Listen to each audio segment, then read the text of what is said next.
सभी को नमस्ते। इस यूनिवर्स का थैंक यू और आप सबका धन्यवाद।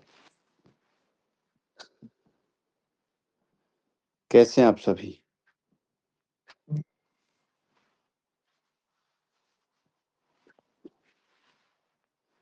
आशा करता हूँ आप सब अच्छे होंगे। हाँ, अभी और लोग बच गए।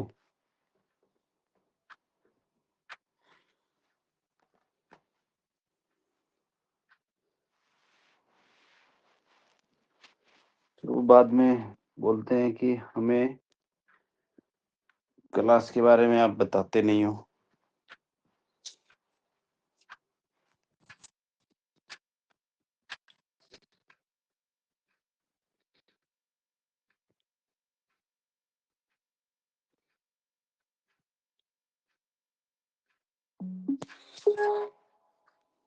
जी जय गुरुदेव, जय गुरु जी, जय न्यूरोथेरेपी। चलिए शुरू करते हैं। जो आएगा वो ठीक है, नहीं तो बाद में रिकॉर्डिंग सुन लेंगे।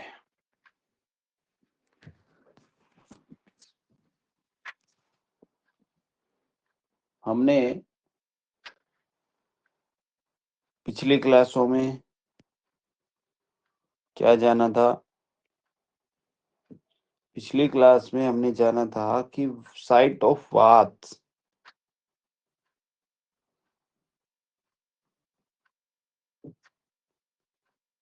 साइट ऑफ वात हमने जाना था कि वात कहाँ कहाँ रहता है शरीर में,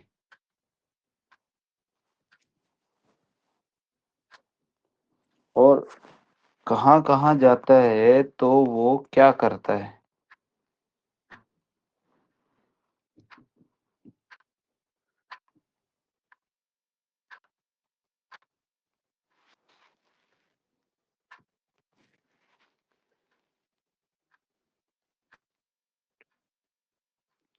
अच्छा, तो आज हम सबसे पहले तो ये जान लेते हैं। हमने ये देखा था, पहले ये भी जाना था कि नाड़ी कब नहीं देखनी है ना। और हमने लास्ट क्लास में ये भी जाना था कि वात 8 जगह पे रहती है, अलग अलग उससे क्या क्या रोग होते हैं। और उसकी पिछली क्लास में हमने जाना था कि वात आध्यात्मिक किस प्रकार है, वो ईश्वर का ज्ञान कैसे है।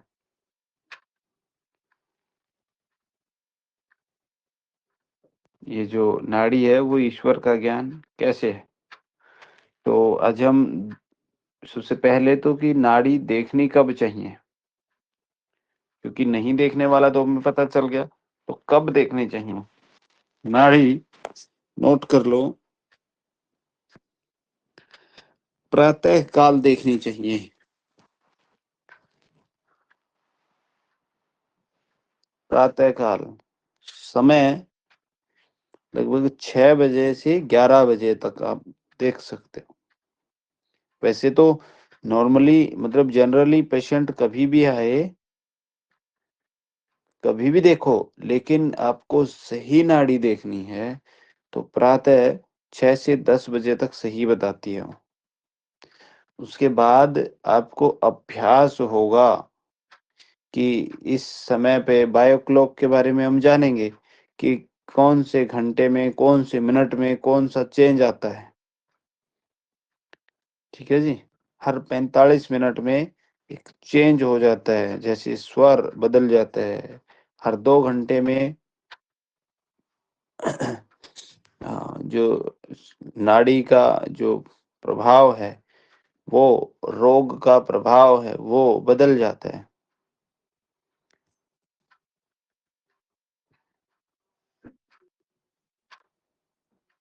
ठीक है, तो एक तो ये समय हो गया। दूसरा, सकारात्मक विचार और सकारात्मक ऊर्जा के साथ नाड़ी देखनी है, यानी कि positive thoughts and positive energy.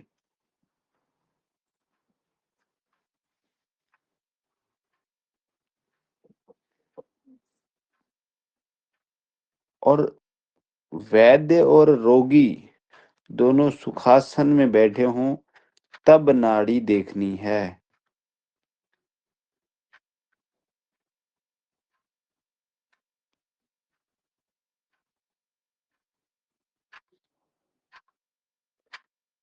और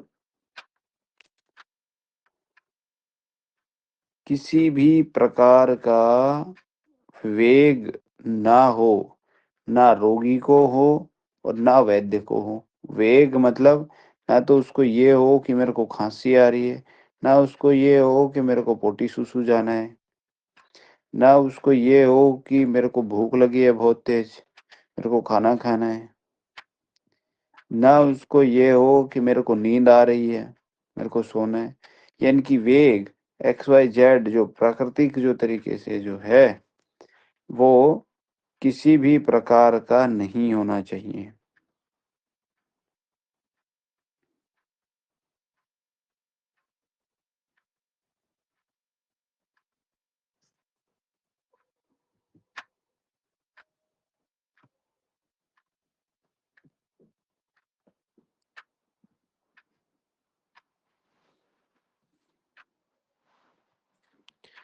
चलिए, तो अब हमने ये तो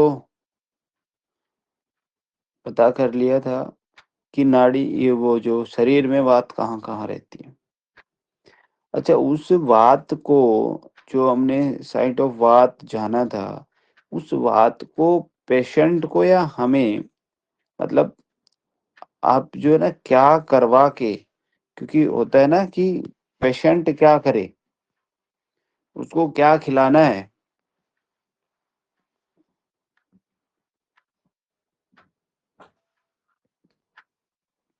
क्योंकि खाना भी तो उसको खाने में चेंज कराना बहुत ज़रूरी है।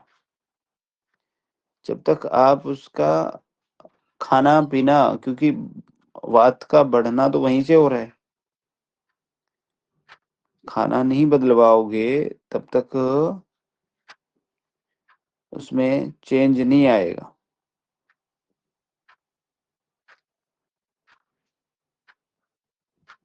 अच्छा, एक पहले इसमें नोट कर लेते हैं, है ना? नोट कर लो आप, क्या करना चाहिए, ठीक है? मतलब ऐसा भी नोट कर सकते हो कि वात शांत करने के लिए क्या करें?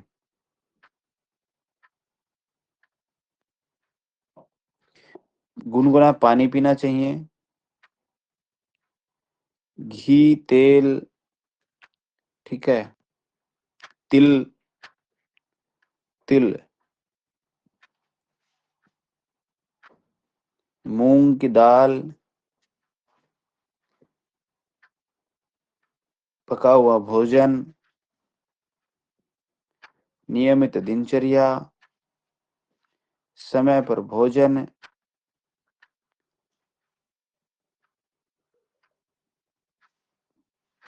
और तेल का एनिमा, तेल की मालिश, ध्यान, कटिबस्ती, शिरोधारा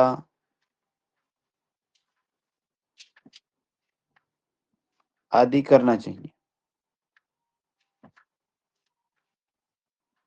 इससे वात शांत होता है।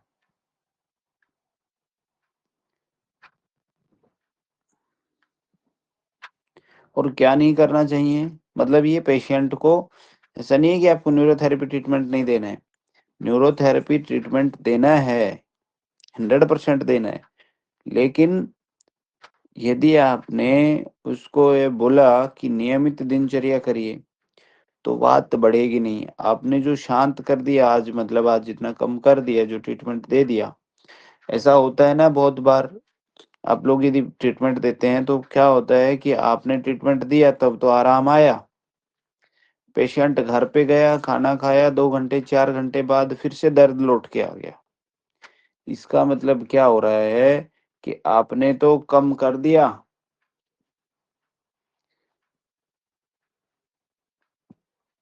लेकिन उसने कुछ गलत चीज़ें खाई, जिसकी वजह से फिर से उसके शरीर में वात बढ़ गया।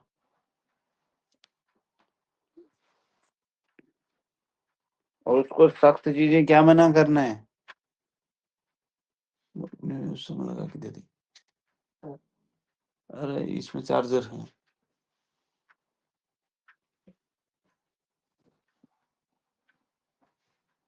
लैपटॉप।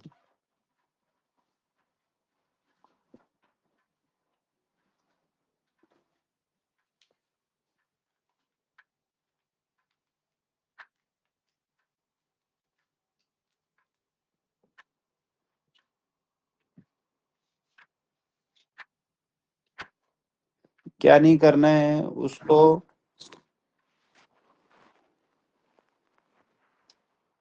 ठंडी चीजें नहीं खानी है।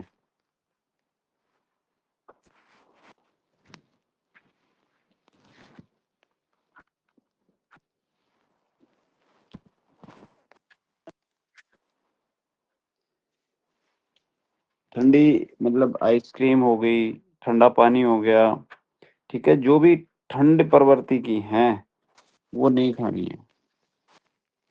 और ठंडी चीजें, बात बढ़ेगा तो आपको देख लिया कि आपने कैसे कैसे डिजीज आती हैं, तो उन सबको ठंडी चीजें से मना करना है। सूखी सूखी चीजों से भी मना करना है उसको।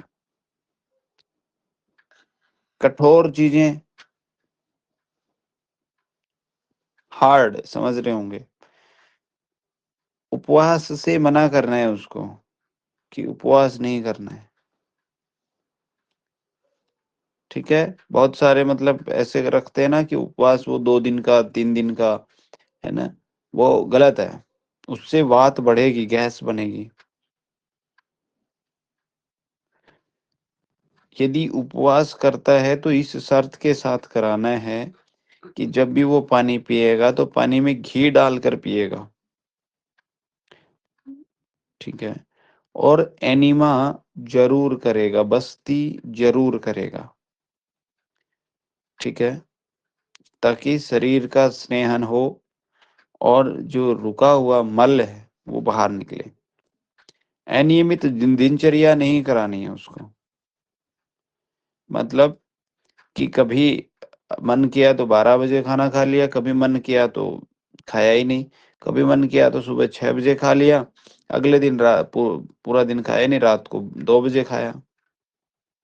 किसी दिन 15 घंटे सो गया तो किसी दिन 1 घंटा नहीं सोया। यानी कि अनियमित दिनचर्या नहीं करानी है। देर रात तक जगना, ये नहीं कराना है। अधिक सोच विचार, चिंता नहीं कराना है।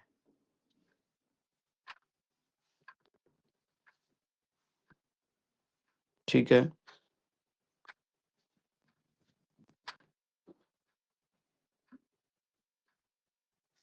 तो ये आपको उसमें ध्यान रखना है।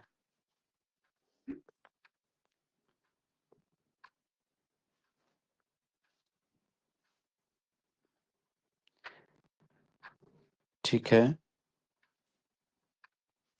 अच्छा, जो ये रोग का जो हमने चर्चा किया था, ये बात बढ़ती है तो उसमें सिम्टम दिखते हैं। ठीक है, लेकिन यदि बात घट जाए तो क्या होगा? बात का गुण है चलने का, हल्का,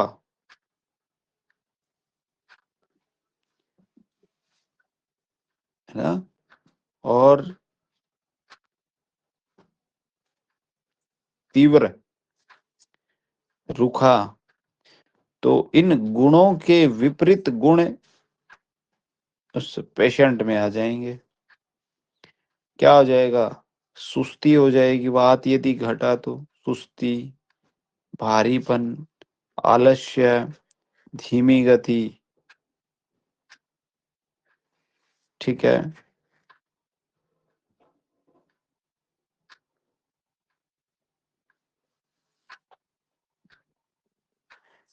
यदि बात वात इजकल टू नर्वस और सर्कुलेटरी सिस्टम की एक्टिविटी।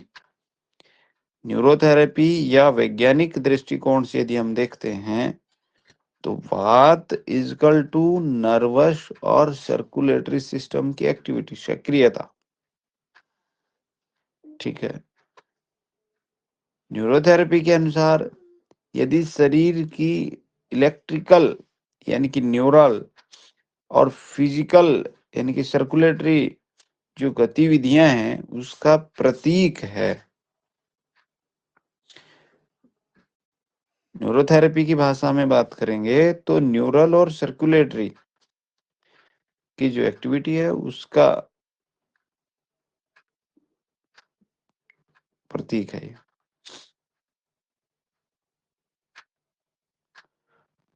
और न्यूरोथेरेपी की भाषा में यदि हम बात करें तो जब वात असंतुलित होता है तो नर्व इम्पल्स,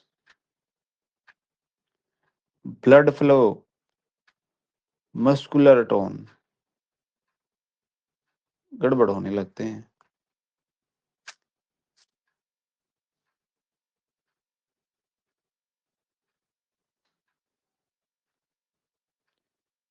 ठीक है। क्या क्या? नर्व इम्पल्सेस, ब्लड फ्लो और मस्कुलर टोन,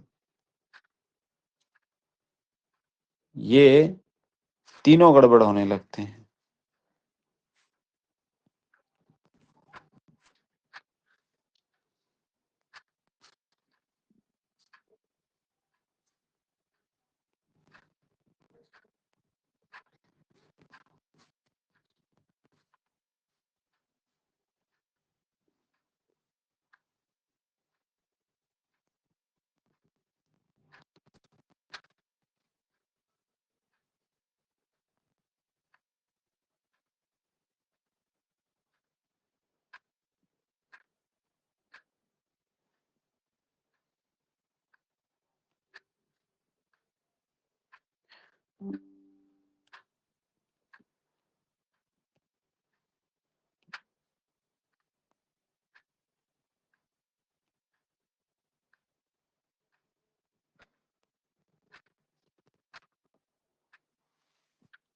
अच्छा, यहाँ तक का किस किस को समझ में आया है?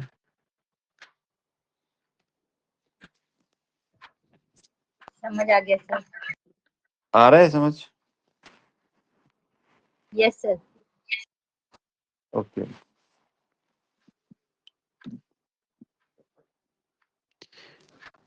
मतलब यदि और हम संक्षेप और विस्तार से यदि हम इस चीज को जाने कि नर्व इम्पल्स का मतलब क्या हुआ।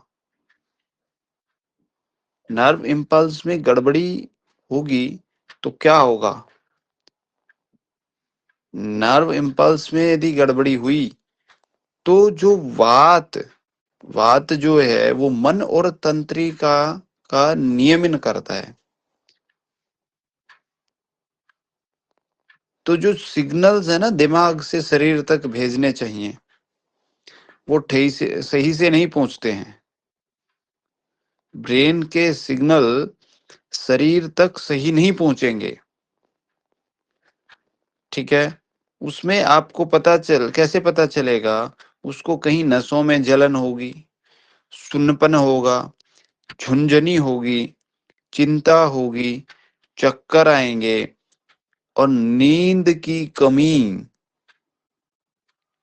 यदि ये हो रहा है तो इसका मतलब उसको नर्व इम्पल्स में कहीं गड़बड़ है।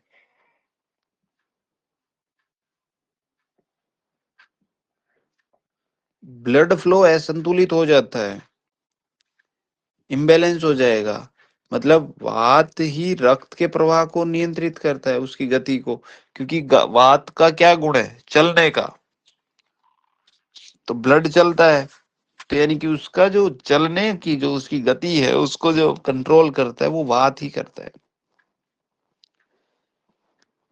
तो यदि किसी व्यक्ति में वात असंतुलन है तो कभी तो उसका रक्त का प्रवाह जो होगा, ब्लड फ्लो होगा, वो बहुत तेज हो जाएगा। और कभी उसका ब्लड फ्लो स्लो हो जाएगा। ठीक है, जैसे कि हाथ पैर ठंडे हो जाएंगे, यानी कि ब्लड फ्लो प्रॉपर नहीं है। हार्ट बीट में अनियमितता आ जाएगी, यानी कि इरेगुलरिटी आ जाएगी। कभी हार्ट बीट बोलेगा कि बढ़ गई, और कभी बीपी में उतार चढ़ाव होना शुरू हो जाते हैं।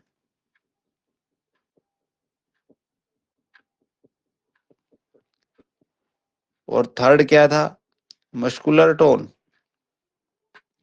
मस्कुलर टोन का मतलब क्या है कि मांसपेशियों में जो पकड़ जो है वो कमजोर हो जाती है। कैसे? कि मांसपेशियों की पावर और जो उसका कंट्रोल है वो भी वात पर निर्भर है।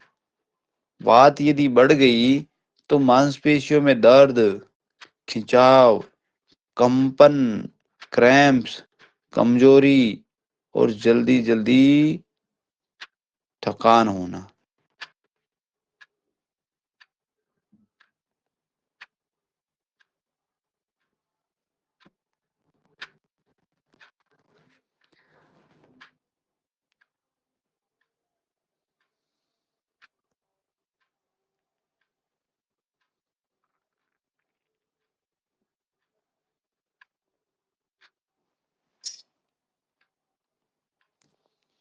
समझ आया कि नहीं आया? Yes sir.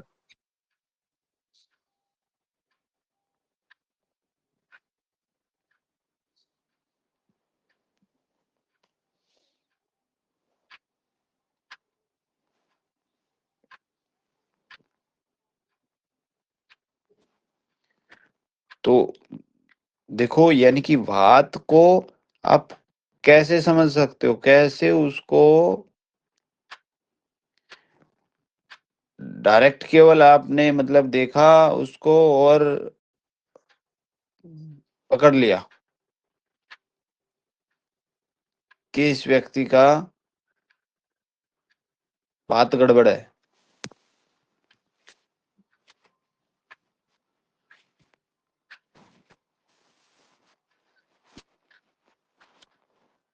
हम पेशेंट आता है तो क्वेश्चन नहीं पूछ पाते उससे, क्या हो रहा है आपको, क्या होता है ना?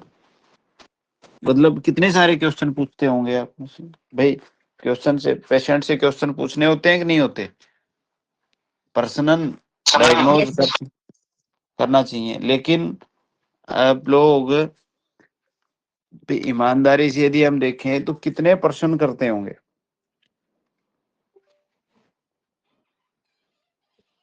या आप करते होंगे तो ऐसे कितने न्यूरोथेरेपिस्ट होंगे जो पर्सनल डायग्नोज करते हैं? वो पर्सनल में पता है क्या पूछते हैं? मेरे पास ऐसे कई सारे लोगों के कॉल आते हैं, क्या पूछते हैं कि सर पेशेंट की हिस्ट्री ऐसी है। मैं हाँ बताओ। कि उसकी हाइट है 157 सेंटीमीटर, वजन है 63 किलो, रंग सांवला है, बाल उड़ चुके हैं। अच्छा, और तो उसकी शादी को 10 साल हो गए, 2 बच्चे हैं। तो अच्छा, इसमें कहीं पता चल रहा है कि वात है कि पित्त है, क्या है? मैं कहा और? तो सर और तो कुछ नहीं, उसको कमर में दर्द है।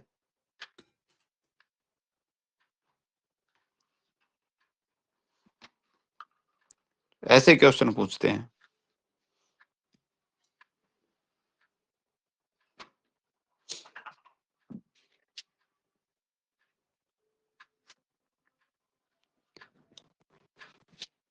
तो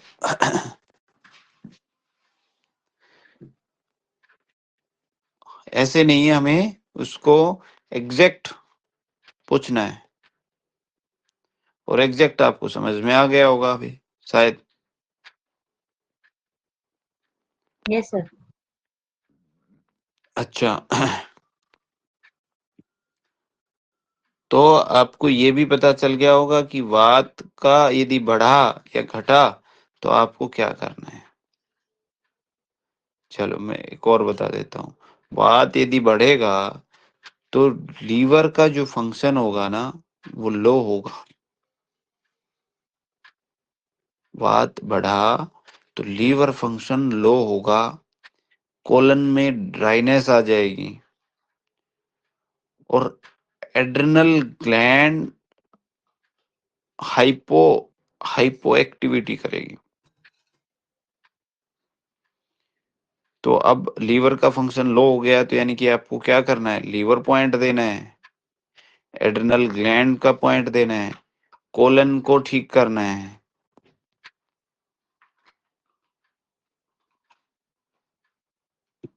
और यदि वात घटा तो नर्व टोन लो हो जाएगा, नर्व का जो टोन है वो लो हो जाएगा, मसल्स में वीकनेस आएगी। तो फिर आपको ब्रेन को स्टिमुलेट करना है ताकि वो सिग्नल सही से भेज पाए। हार्ट को ठीक करना है। क्यों करना है हार्ट को? क्योंकि यदि वात कम है तो उसका जो ब्लड फ्लो है वो प्रॉपर नहीं होगा, प्रॉपर नहीं होगा तो उसका बीपी भी लो हो सकता है और हार्ट की तरफ उसका प्रेशर मिलेगा। तो आपको उसको सही करना है और एड्रेनल को भी सही करना है।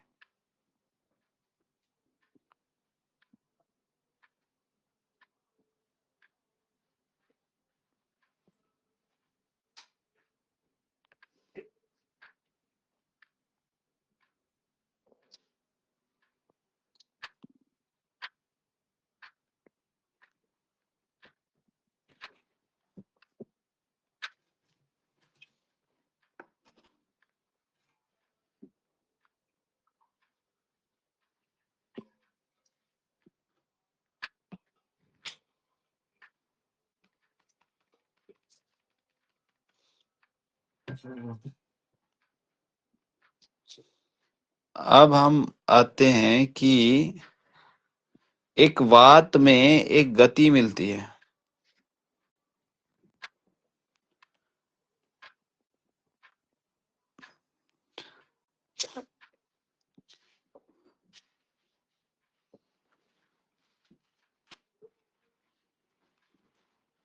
वात में हाँ नहीं, उनके उसका बिगड़ा हुआ वो भी करना है क्या हमें कि वात कब बिगड़ा? तो कोई नहीं, बिगड़ा हुआ रूप हम वात का बाद में करेंगे। पहले सिंपल जो प्लेन जो उसका गुण है उस गुण के बारे में हम बात करेंगे, ठीक है?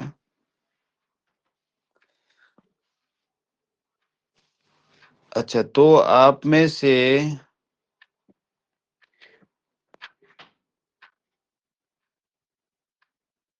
किस किस ने, कल छुट्टी भी थी, एक परसों का दिन था, 2 दिन थे आपके पास,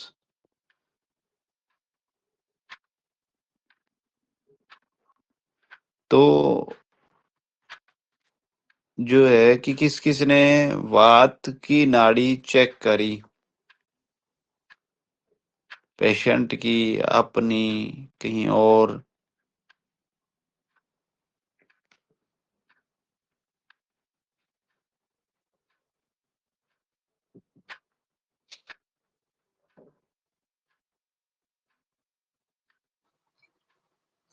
सर मैं तो बार बार चेक ही कर रही थी, बच्चों की दोनों बच्चों की, और बार बार अपना हर उसमें करी थी चेक, वात वाली नाड़ी।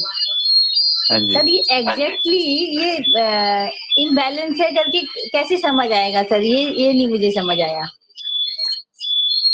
हाँ वो तो हाँ। अभी अभी तो हमें क्या पढ़ा है कि वात यहाँ मिलता है, समझ रहे हो? Yes sir. हम क्या पढ़ रहे हैं कि वात यहाँ मिलता है, वात इम्बैलेंस होता है तो कैसे करेगा वो, उसके बारे में हम आगे पढ़ेंगे ना। अभी अभी सर आपको क्या वैसे देखना है? आपने सिम्टम्स बताए और सिम्टम्स देख के तो काफी हद तक कोरिलेट कर पा रहे हैं, लेकिन एग्जैक्टली उसका हाँ, जो ये सिम्टम मैंने आपको, इसकी गति, इसकी एक जलोका गति है, ठीक है, इसकी जलोका गति है। दूसरा, अभी तो केवल वात को देखना सीख रहे हैं हम, फिर पित्त में जाएगा तो कैसे देखेंगे, कफ में जाएगा तो कैसे देखेंगे, आप उसको कैसे रिलेट करोगे। अभी इसमें धातुएं देखनी बाकी हैं, 7 लेवल बाकी हैं, ठीक है जी, ऑर्गन्स लेवल बाकी है, और खाना पीना बाकी है। तब आप इसकी बीमारी को क्या कर पाओगे, पकड़ पाओगे। अब हम इसको जो रिलेट कर रहे हैं, वो रिलेट इसलिए कर रहे हैं ताकि आपको ये पहले से ऑलरेडी ये पता हो कि यदि बात बढ़ा तो क्या क्या प्रॉब्लम आती हैं, ताकि आप क्या कर सको, बेटर डायग्नोस कर सकते हैं। बेटर डायग्नोज कर सकें। आप बेटर पेशेंट से क्वेश्चन पूछ सकें। जब पेशेंट आया तो उससे आप इतने क्वेश्चन पूछ लें कि 1 घंटे तक पेशेंट क्वेश्चन ही बताने में लगा रहे, और फिर वो आपको क्या करेगा, उसका फायदा क्या है दूसरा, उसका दूसरा बेनिफिट ये है कि पेशेंट को ये लगेगा, यार भाई डॉक्टर बहुत गजब भाई, पूछता इतनी बात है यार, वो बोले कि यार 1 घंटे तक मेरे बारे में इतना पूछ लिया उसने, और वो सोचने पे मजबूर हो जाएगा, बताने पे मजबूर होगा। और फिर आप यदि ये कहोगे ना कि कंसल्टेंसी चार्ज 500 रुपये है हमारा, 4,000 रुपये जो नाड़ी का लगाया है वो भी तो पूरा होना चाहिए, उसका भी तो फायदा होना चाहिए कि नहीं होना चाहिए। Yes sir.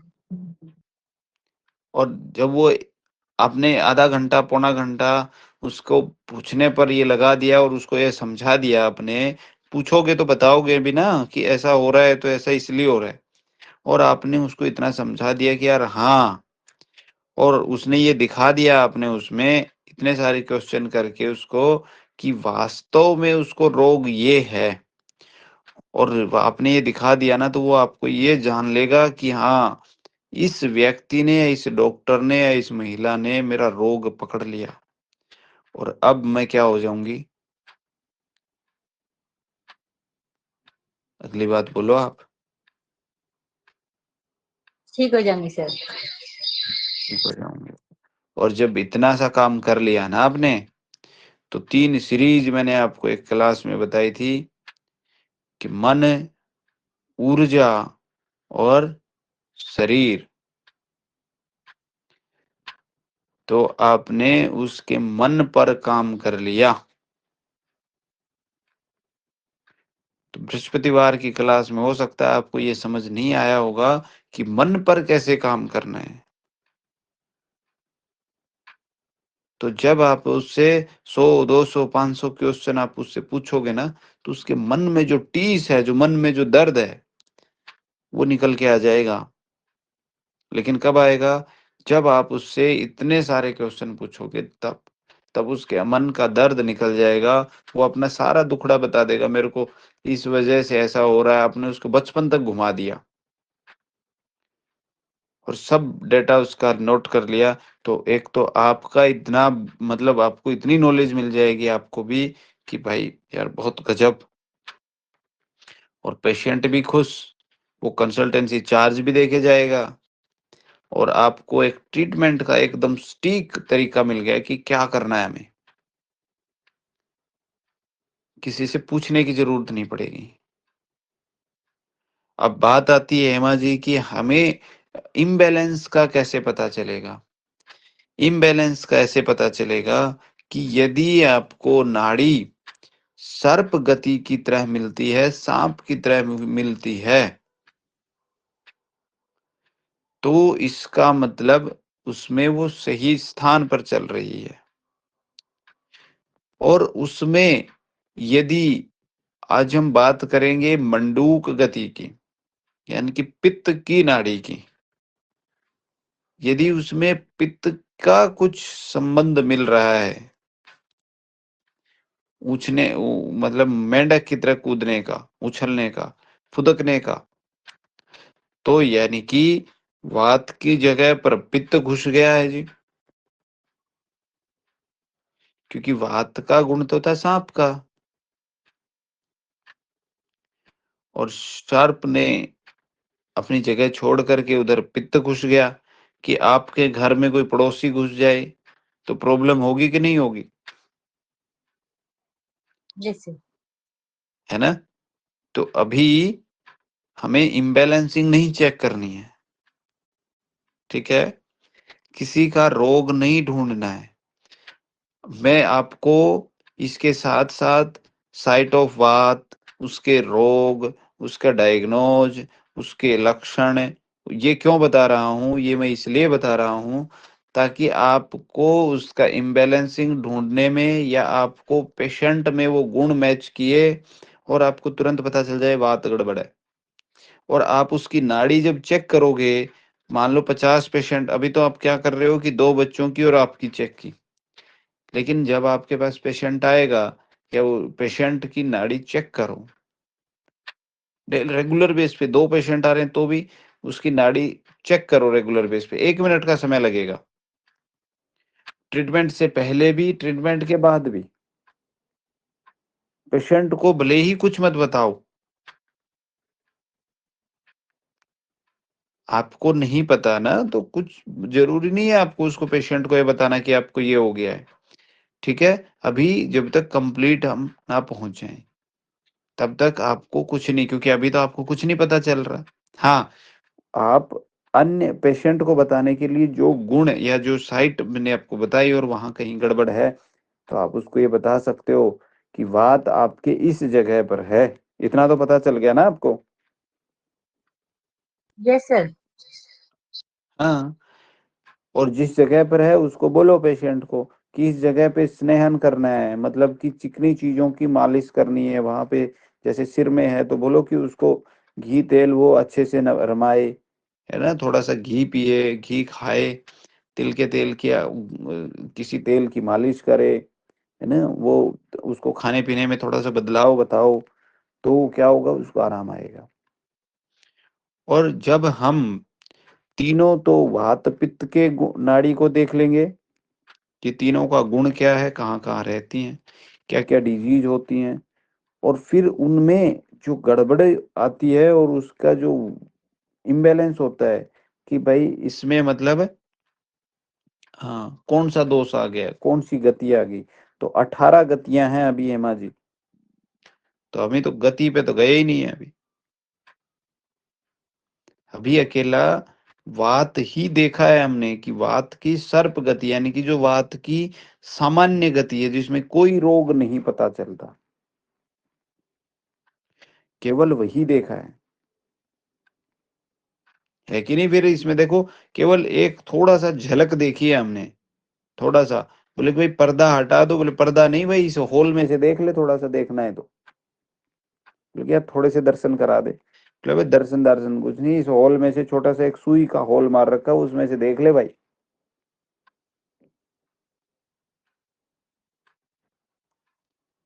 तो अभी सर आप और जो इसमें सर मैंने और नोटिस किया जैसे कि मेरा बेटा है 13 साल का, इसका भी मैंने वापस से पल्स देखा, तो अभी था ना तो इसका प्रॉपर समझ आता है, बड़े लोगों से ज्यादा इन जैसे मिडिल एज या बच्चे, छोटे बच्चे या ऐसे इस टाइप का ज्यादा क्लियरिटी आ रही है, ऐसा लग रहा है हाँ मुझे। हाँ। हाँ,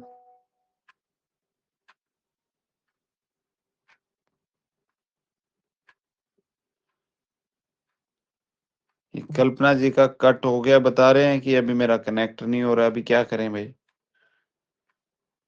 हम्म सर इंटरनेट इश्यू होगा, अभी अपने आप आ जाएगा, तो कनेक्ट कर हम्म लेंगे। हम्म।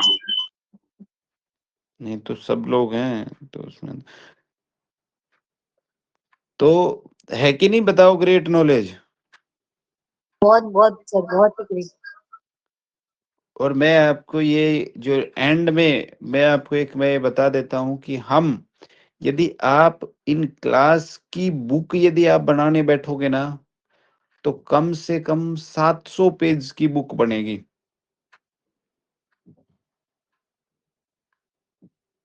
कम से कम 700 पेज की बुक बनेगी, ठीक है जी? यानी कि आप एक न्यूरोथेरेपी और वैदिक न्यूरोथेरेपी की जो है वैदिक डायग्नोज की एक बुक पूरी यदि आपने बनाने बैठ गए तो 700 पेज की बुक बनेगी। आप ये सोच लो कि कितनी बड़ी बुक होगी, और जिसमें प्रॉपर डायग्नोज होगा, और रिपोर्ट वगैरह के बारे में तो हम बात ही नहीं कर रहे, जिसमें आपको वात पित्त कफ और ऑर्गन्स मिलेंगे और उसकी विशुद्ध गतियां मिलेंगी। यानी कि उसकी गड़बड़ की हुई गति की बात में गड़बड़ हुई तो क्या होगा और क्या नहीं होगा। तो हेमा जी बताओ, सस्ते में सौदा है कि नहीं है? बहुत है सर, बहुत ही ज्यादा बड़ा ज्ञान है जो सर दिया है। चलिए कोई नहीं, अभी हम सेकंड फिंगर के बारे में जानेंगे आज। आप नोट कर लें, साइट्स ऑफ पित्ता, साइट्स ऑफ पित्ता, ठीक है, यानी कि पित्त के स्थान। पहले ऊपर पित्त डाल लें और इसमें नोट उसमें पहले लिख लें, पित्त में या पित्त की नाड़ी पर मंडूक गति मिलती है, अर्थात पित्त की नाड़ी मेंढक की तरह कूदती है।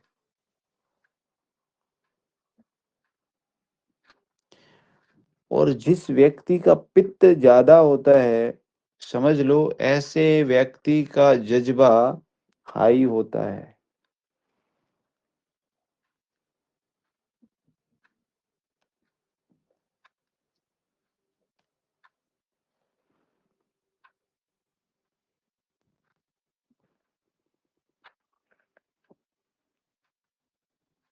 सर जज्बा हाई मीन्स ज्यादा राजसिक टाइप नेचर के ना सर।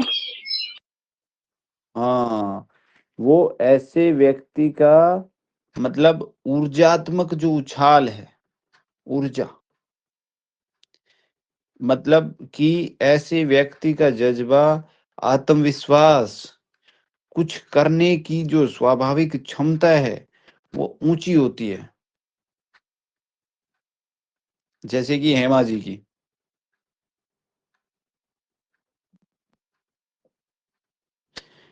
शरीर की जो ऊर्जा है वो, मतलब ऐसा समझो कि जो ये ऊर्जा है मंडूक पित्त।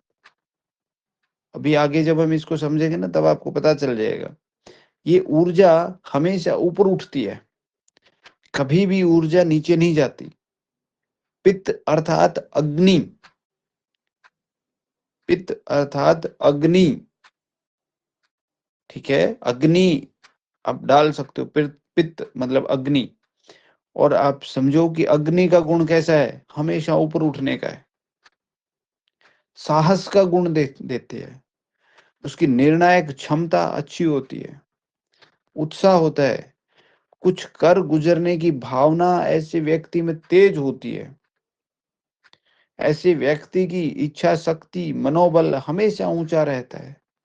तो आपके पास कोई पेशेंट आया और आपने आधा घंटा बात करी तो आपको ये पता चल जाएगा कि यार ये व्यक्ति की ऊर्जा कैसी है, उसका साहस कैसा है, निर्णायक क्षमता कैसी है, उत्साह है कि नहीं है, उसकी भावना कैसी है, मनोबल कैसा है।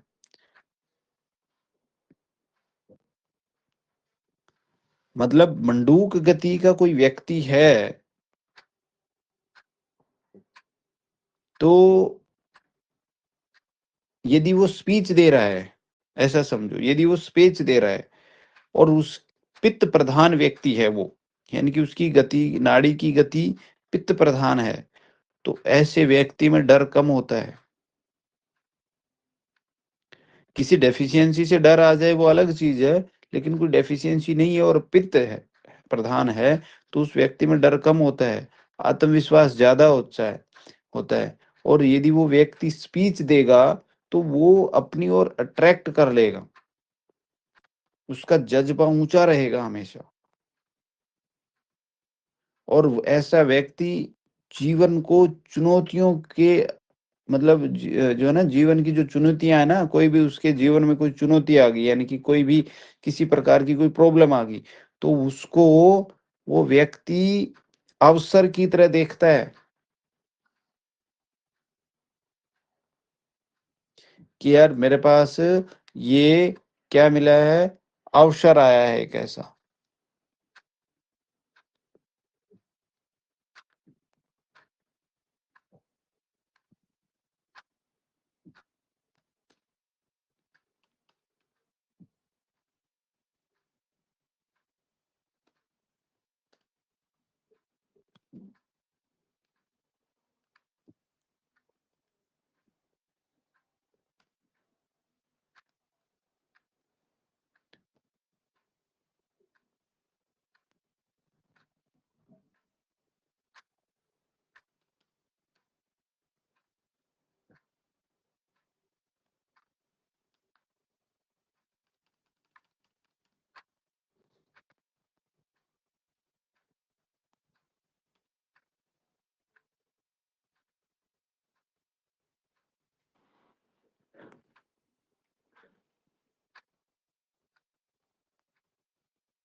तो लिख लो, नोट कर लो, साइड्स ऑफ पित्त,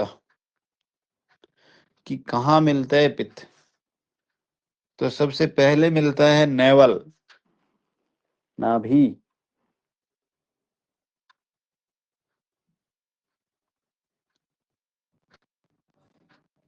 स्टमक,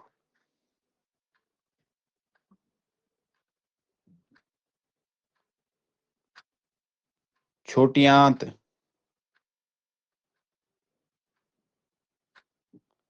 अच्छा गैस में हमने देखा था कि वात में कहाँ मिल रही थी वात, बड़ी आंत में, लेकिन छोटी आंत में क्या मिलेगा आपको, पित्त मिलेगा। इसका कारण भी आपको आज तक पता था क्या इस बात का, कि आपको पित्त छोटी आंत में मिलता है और गैस बड़ी आंत में मिलता है? नहीं सर। छोटी आंत में आपको पित्त मिलेगा।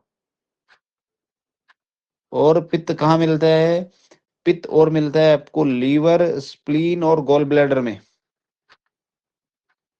लीवर, स्प्लीन, गॉल ब्लैडर में। और पित्त आपको मिलता है ब्लड में। और पित्त आपको मिलेगा ब्लड में। और पित्त मिलता है आपको स्किन एंड सबकॉटनियस फैट में, यानी कि त्वचा और अधिचर्म वसा, त्वचा और अधिचर्म वसा, सब कॉटनियस, मतलब स्किन एंड SUBCUTANEOUS, सब कॉटनियस फैट। बताऊंगा आपको इसका। और आप लिख लो सेबिसियस ग्रंथियां, सेबिसियस ग्लैंड, SEBACEOUS, सेबिसियस ग्लैंड।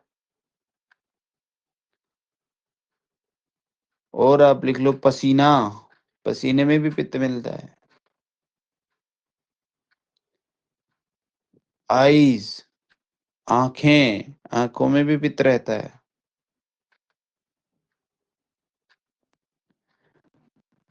और लिख लो ग्रे मैटर ऑफ ब्रेन।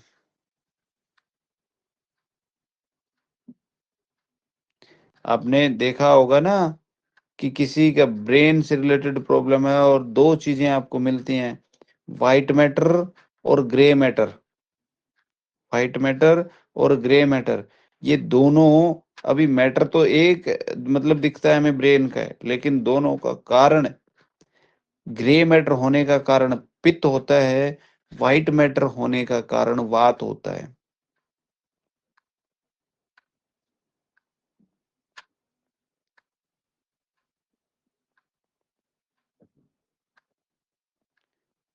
ठीक है जी, इतना आपने नोट कर लिया? Yes sir. Yes sir. Okay, तो एक थोड़ा सा और नोट कर लेते हैं। पित्त शरीर की ऊष्मा मतलब पित्त के बारे में थोड़ा जान लेते हैं।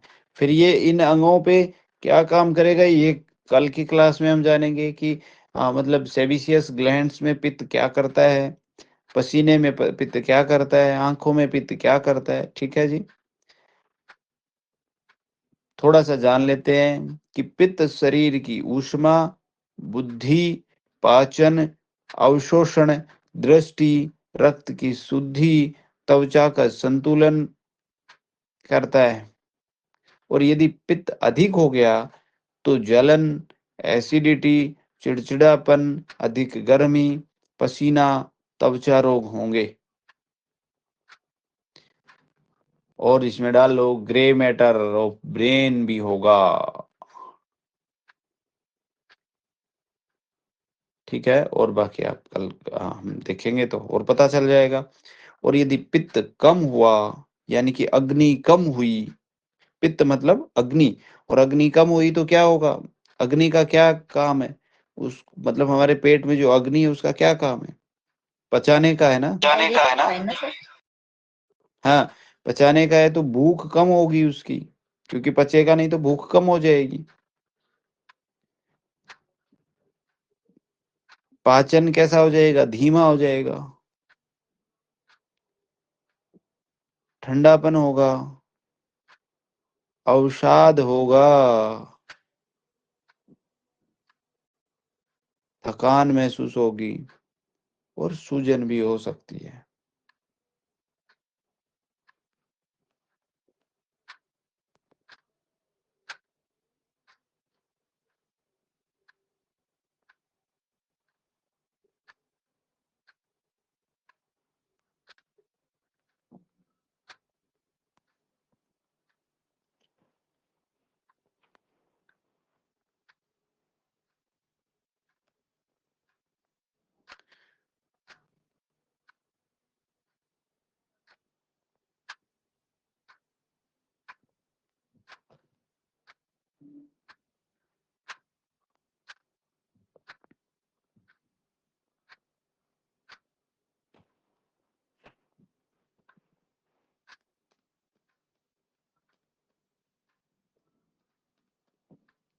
ठीक है जी। तो कल हम जो है कल की क्लास में जानेंगे कि ये इन जगहों पर क्या कैसे कैसे रहता है, क्या काम करता है वो। ठीक है, तो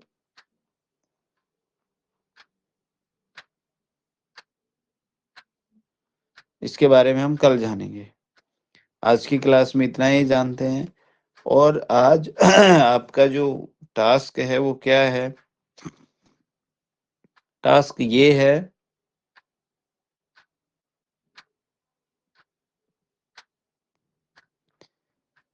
कि आपको पित्त अर्थात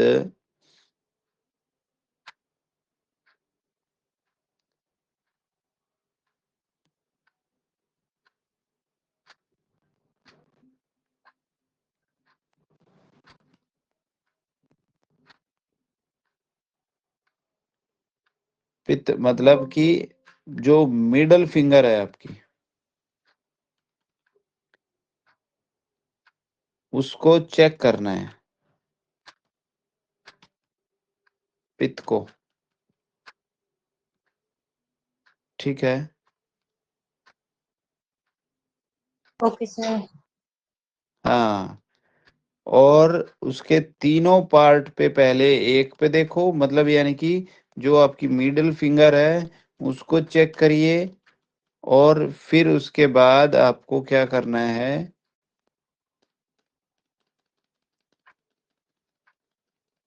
वो जो उसके तीन पार्ट हैं उसको भी आपको चेक करना है। तीनों सेंसर को ना सर?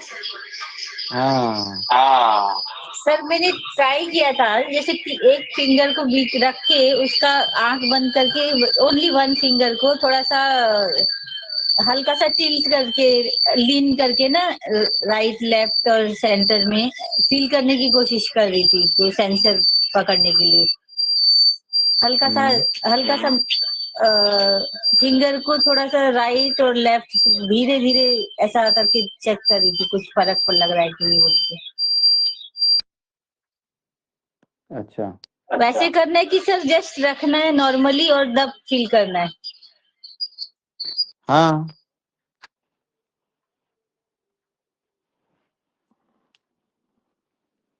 नॉर्मली रखना है आपको। रखना है आपको। हल्का सा ऐसा मूवमेंट राइट और लेफ्ट में सेम प्रेशर से, बट थोड़ा सा सेम जगह पे रख के थोड़ा सा ऐसा मूवमेंट देंगे धीरे धीरे। नहीं, कुछ मूवमेंट नहीं करने की जरूरत है, ओनली स्टडी रखना है? बस आपको बस रखना है आपको। और आपको चेक करना है। Okay sir, okay, sure sir, वैसे ट्राई करेंगे फिर। ठीक है,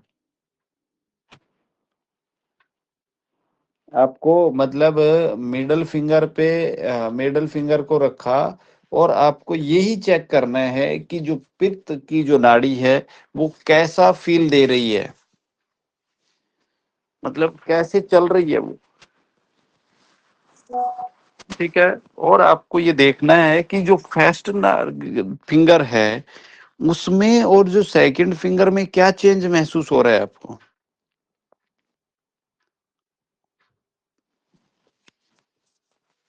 ठीक है सर, ओके सर। क्योंकि दोनों अलग अलग हो गई ना, एक की गति सर्प है, एक की मंडूक है। तो आपको सर्प में कैसा मिल रहा है, मंडूक में कैसा मिल रहा है, क्योंकि अभी तो हम वहां है नहीं और हमारे पास इतने लोग भी नहीं है। ठीक है जी, कि हम मतलब उन सब में चेक कर लें। तो आपको ही ये जो है काम प्रैक्टिस करनी पड़ेगी, और प्रैक्टिस तो आपकी है ना, चाहे कोई कितना भी बड़ा, वो तो मतलब आप में मंडूक और सर्प गति को तो घुसा ही नहीं सकता।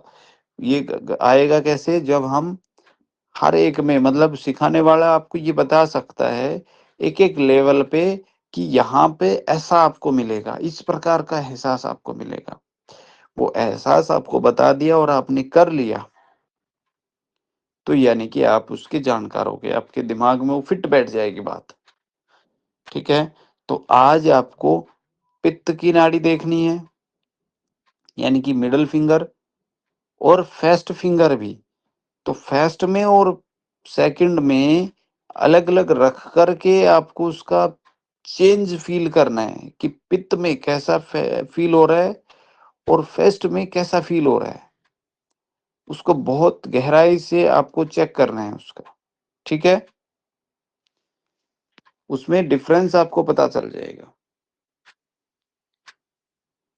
लेकिन ऐसा नहीं करना है कि पित्त वात वाली जगह पे ही पित्त की नाड़ी रख लो, कहीं वो उसमें बीच वाली फिंगर रख लो। ये तो पता है ना सबको कि फिंगर कौन सी कहाँ पे रखनी है। Yes sir, yes sir. हाँ, तो वात की जगह पर वात की फिंगर रखनी है, पित्त की जगह पे पित्त की फिंगर रखनी है, उनकी जगह चेंज नहीं करनी है।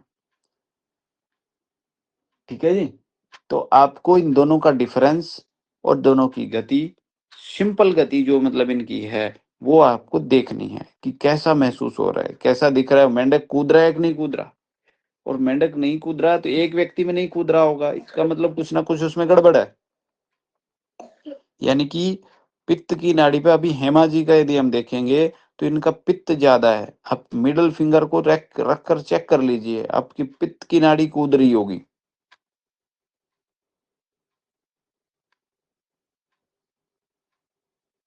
Yes sir.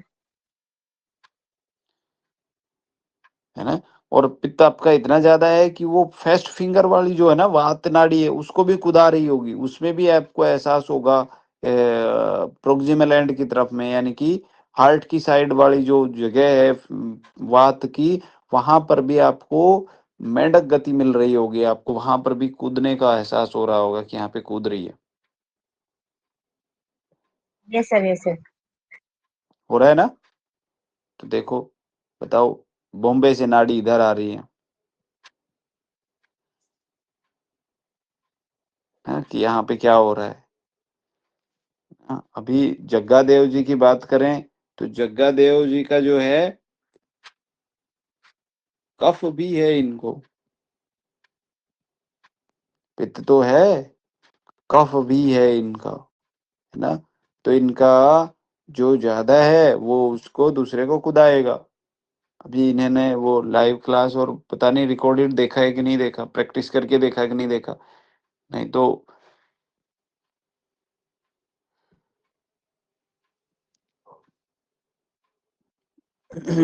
चलिए कोई नहीं, कल की क्लास में मिलते हैं हम, ठीक है जी।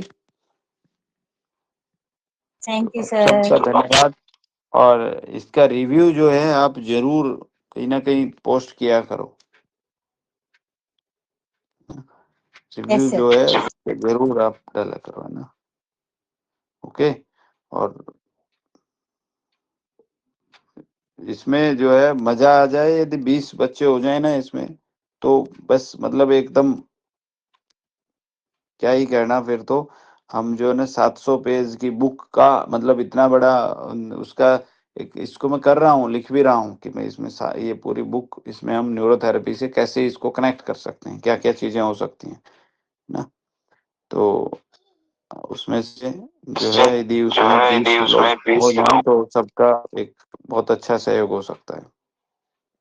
और उसमें लिखने में न्यूरोथेरेपिस्ट के लिए तो बहुत कम, मेरे हिसाब से बहुत ही ज्यादा हेल्पफुल होएगा अगर ये सीखते थे तो, बहुत ही ज्यादा। मतलब